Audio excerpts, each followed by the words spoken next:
আপনি কি খাইতেছেন? জানেন না এই বাড়িতে টানা টুনা নিষেধ? আপনি বিড়ি খাইতেছেন না? আমি এখনই আব্বার এই প্রিয়া এক মিনিট ভুল বুঝো না, এটা চকলেট। মানে লন্ডনে নিউ লঞ্চ হয়েছে, এইটা ভেরি টেস্টি, এত মজা, ধরো অনেক টেস্টি। প্লেট থেকে আবার ধোয়া বের হয়।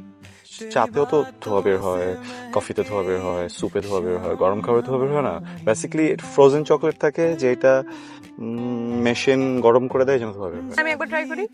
না না, তুমি তো এটা খেতে পারবে না। মানে তার মানে এটা সিগারেট। আমি যাইতেছি এক আব্বুর উপর। মিনিট, আচ্ছা না, কেমনে? এই যে এইটা মুখে নিয়ে জুস খাওয়ার মতো করে টান দিবা। এরকম কেন এত বাজে চকলেট? ছি। তার আগে আমি একটা কথা বলো তো, তুমি কি বিড়ি খাও নাকি? মানে এত প্রফেশনালদের মতো যেভাবে টান দিলা, দ্যাট ওয়াজ ডিফারেন্ট। তার মানে এটা সিগারেট। আপনি আমাকে মাদক খাওয়াইছেন। আমি এখনই আব্বারে বলতেছি। প্রিয়া, আব্বা! প্রিয়া।